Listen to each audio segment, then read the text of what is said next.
Hi, and welcome to the breakdown.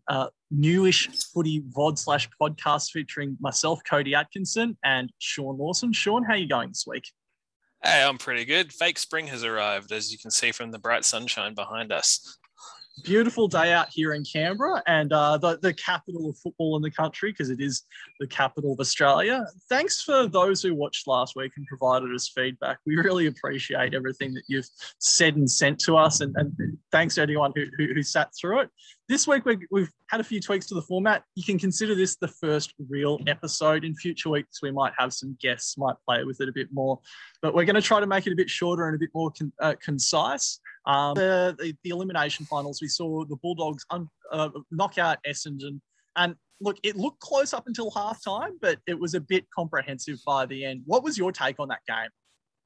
Yeah, look, I think the wet weather probably helped the Bulldogs, but much more than that, there was a lot of turnovers. I think the Essendon are a very risk-based team, and the risk just didn't come off this year. So this week. Nearly 170 turnovers in a game, which is absolutely huge. And you'll often see 60 apiece at most. And the Dogs were able to lay 18 tackles inside 50.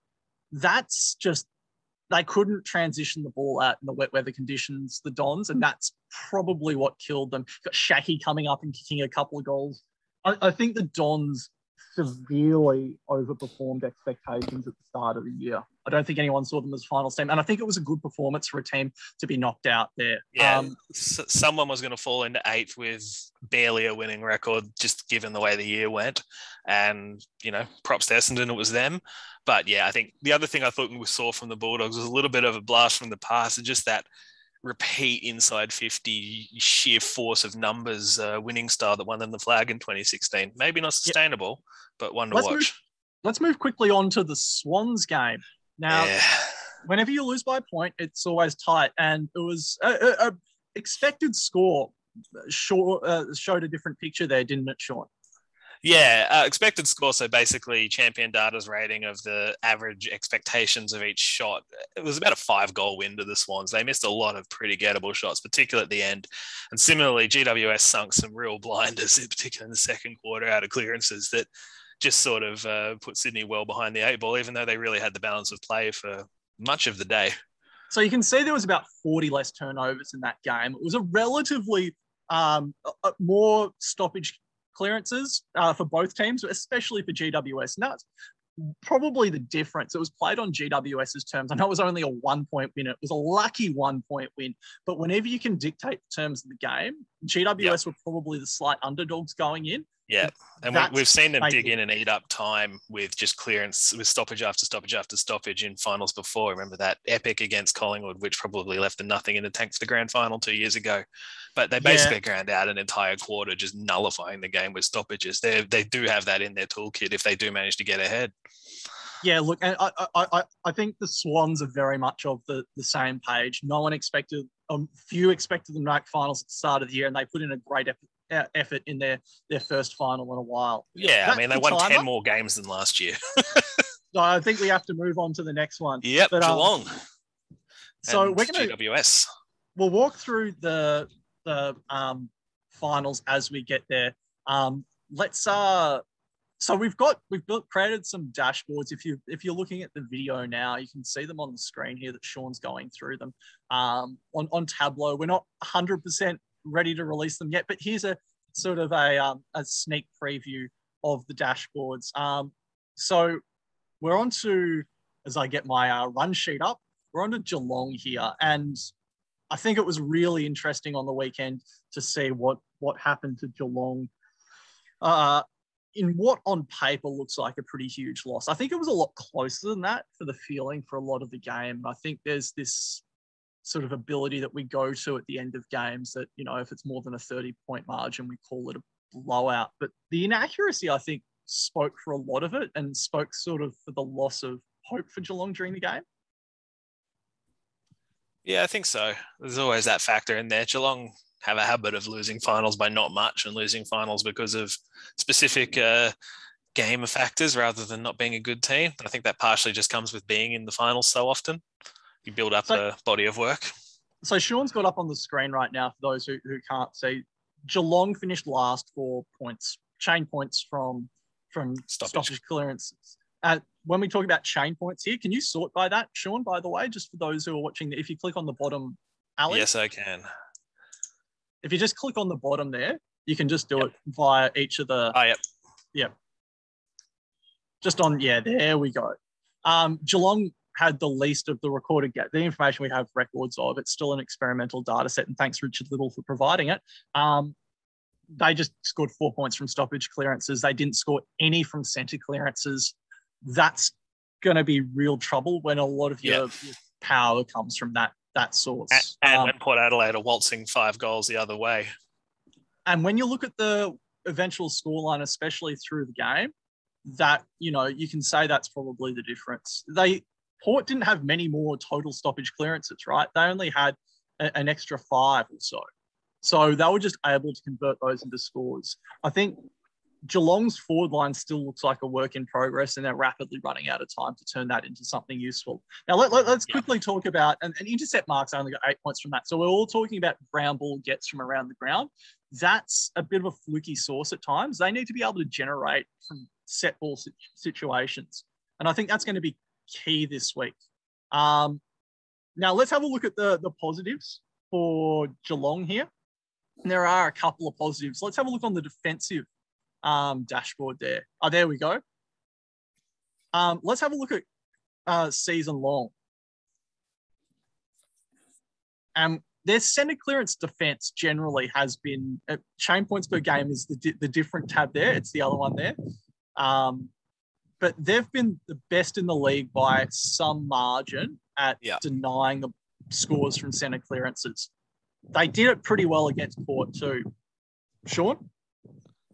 Yeah, they've only conceding about a goal a game from centre clearances. So that's changed out of centre clearances, so not necessarily a direct possession, but with some of the other teams, including some finalists, are conceding nearly twice that. It's a handy thing to be able to stop, because they can be such momentum killers if you've just conceded a goal and then you concede a second one straight away. And I think the other key here for Geelong is to deny the forward 50 marks. Let's pull that one up, Sean. We all know that Geelong's forward 50 defence has been quite solid for a number of years. No Tom Stewart. Does that make a difference, Sean?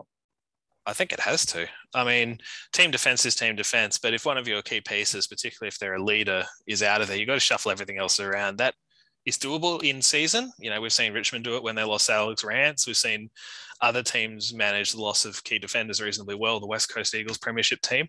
But this late in the piece, it's really hard to adjust immediately. Yeah, look, I think if Geelong needs to win, they need to really work out that forward structure, work out how to score from stoppages and clearances, or at least stop GWS from doing the same, and work on how to stop opposition sides from getting marks inside 50. That's our time on Geelong. Let's move on to GWS, who did win that squeaker of a game. Talking point for the week, of course, no Toby Green. Yep, he's a pretty good player too. How do I filter for him? If you go to score involvements, I reckon that's your best shot there. Or even kicks on that dashboard. Yeah. Now, go to score one. Not there he is. One. Yeah, there we go. So he's the most impactful player. You probably don't want to filter to that level there, but he's the most impactful player when it comes to... Oop. These are very, very new dashboards here. So we're still working our feet through them, sort of been creating them at night. So, yeah, I think Toby Green's absence, they're going to have to find a new alleyway to goal. His impact really turned the game against Sydney. I know he went missing and sort of lost his mind a little, I guess is probably fair to say, or let the moment get swept up in him. Played his usual finals game. Yeah, and he's talked about how intensity brings out sort of more aggressive behaviours in him. And look, he's trying to work with it, and no person is perfect. And I think there's a willingness to, this is an aside, there's a willingness to judge people based on the behaviours on the football field when a football game really doesn't sum up who you are as a person, I think. But yeah, if you click on the score at the bottom there, Sean, no, not there. He's got the most behinds. Yeah, and if you filter for kicks there, that'll quite clearly come up. Yes. Most kicks that end up in the highest amount of scores of any player, even though he didn't play the most games, and that's quite huge. And that's a mix of both direct scorers and the providers of ball as well. So that you can see Bontempelli's right up there, but also guys like Jack Rewalt and Lance Franklin. Yeah, and Heaney, who we were talking about, is that really dynamic and versatile player. Green is extremely threatening part of the forward line, and he's going to be a huge loss in so this game. We're talking about stoppages, keeping them alive, and how much they scored from stoppages. Do you think that that's their pathway to victory, to make the game messy and ugly and rely on Hogan and I think the stoppages will happen. They're going to have a hell of a time pulling down a lot of marks against Geelong, even without Stewart, assuming Geelong adjust. But yeah, Green not being there to both move the ball around, open things up, provide mismatches, it just makes GWS a lot easier to defend. They don't necessarily have other guys who can break the defensive arrangements like Green can. Yeah. So look, I think we're not doing predictions on this show. What we will do is tell you the likely pathways to win. If it's a contested game that has a lot of scrappy possession, a lot of contested ball, a lot of stoppages, high marking situation, and Ruddigley was brought in for that purpose for Geelong. Yes. We've seen Geelong vulnerable to pressure and not being able to control the ball. That's GWS's path. Both teams know it. That's where the game, I think, will centre.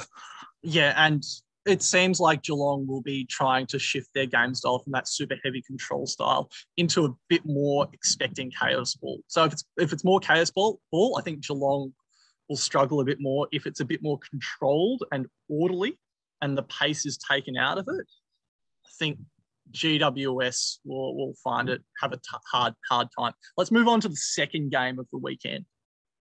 Brisbane. So Brisbane went down, and it was a pretty comprehensive beating, really. It was, which I think may say more about Melbourne versus everybody else than it actually does say about the Lions, but we'll probably look at the D's a bit more next week. Yeah, so let's have a look through the year, chain points per game. Brisbane scored a lot from, there we are, from marks, forward 50 marks. Can we pull that up, Sean? So they were Brisbane are fifth there.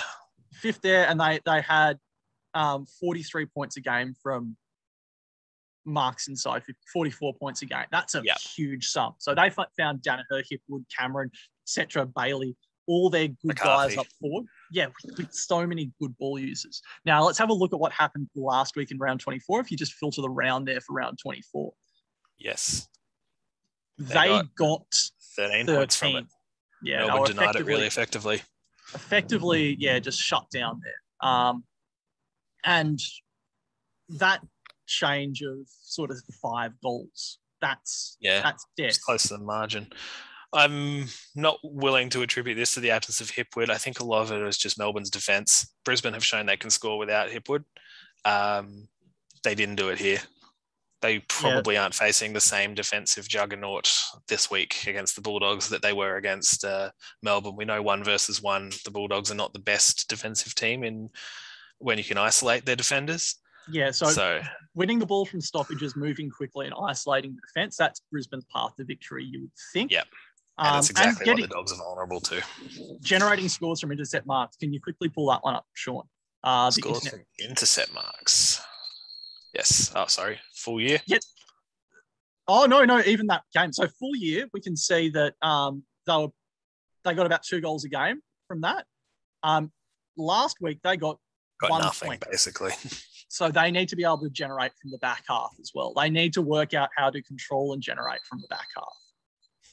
Andrews, none of their great ball users. They were kept alive by the stoppage clearances. They were kept alive in the hard contests. They need to work out how to turn the turnovers into scores.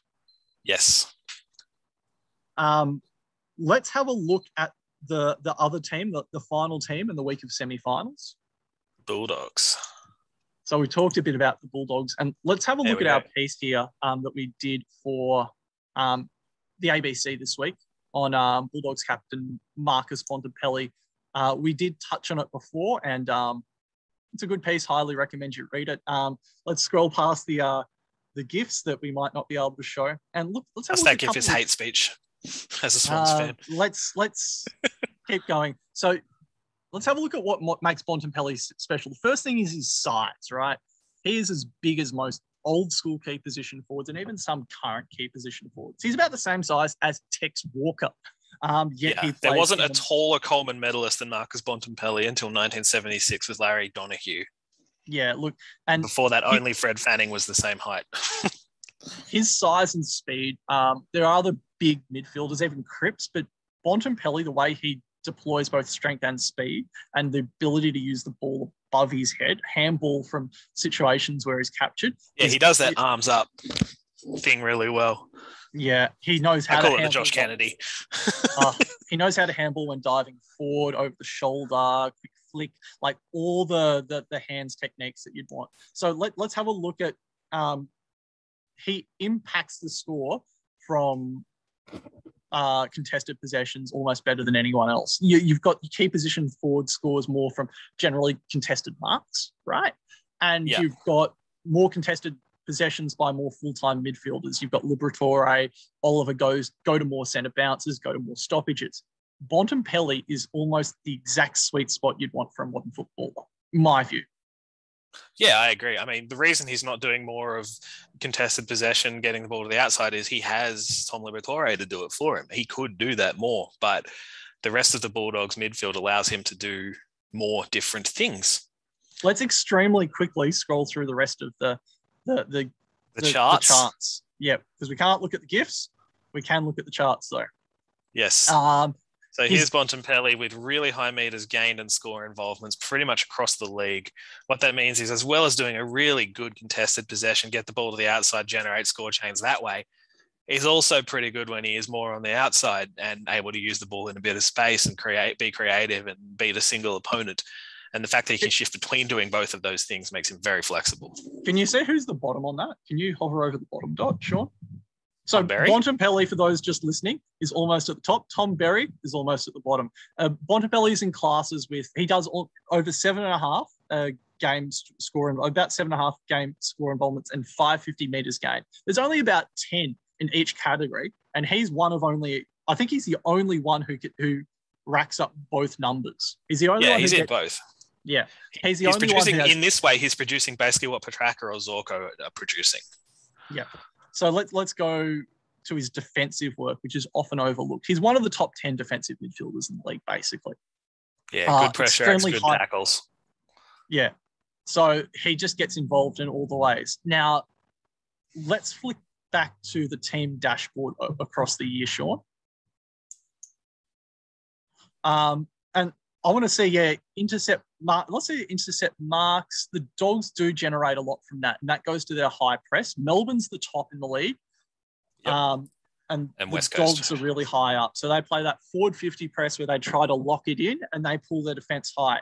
I think, as you mentioned, Sean, one of their weakness, and they try to create a lot of turnovers and a lot of chaos ball. You talked about their weakness, Sean. Well, what would you say their weakness is?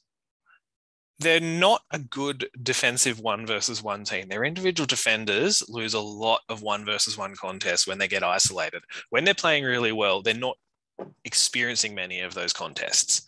But when they do get isolated and not able to help each other, they lose a lot of those and they get vulnerable. There's one more chart we have right at the bottom of the piece. It's the stoppage differential first half of the year versus second half of the year. Yes. Now, this is a really important one. They got a lot of scores from stoppage clearances. That didn't really decrease in the second half of the year, did it, Sean?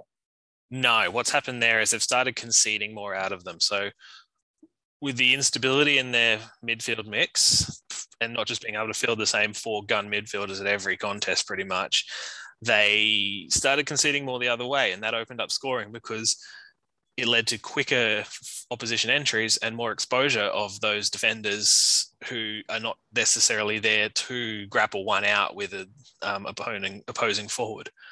Yeah, and if we have a look at Brisbane, they're as damaging as anyone in that situation. They've stayed level through the year. That could be worth maybe a goal or two in this game. I know the difference is about 5 points there, but it does compound to a degree. Those stoppages are going to be crucial. Especially forward half stoppages. Brisbane's just totally deadly in that situation.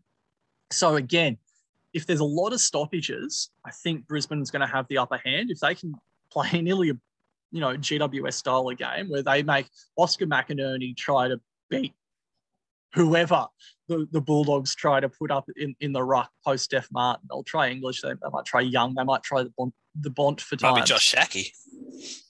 Who knows? They've got like a lot of near rucks, but no good rucks. But McInerney's fantastic. And I meant Shackey in defence. Oh, yeah. And he kicked two goals. When McInerney's forward. Yeah. And I think if it's a open game, if it's an open game, the Dogs and turnovers going back and forth, I think that's the Dogs' easiest path to victory, especially when they can structure up defensively. Yeah, although even that I think is potentially risky. Brisbane aren't bad at the open game either. They've got that in them. Like it could be quite an open and close game. I think we're lining up for two fantastic games of footy. First one tonight, second one tomorrow night. Only 5 more games for the year, so enjoy them all, people. Thanks for joining the breakdown. Hopefully this is a bit shorter, a bit sweeter. Please provide your feedback to hurlingpeoplenow@gmail.com or via our Twitter handles @R1 and @Capital City Cody. Enjoy your day, and we'll see you next week.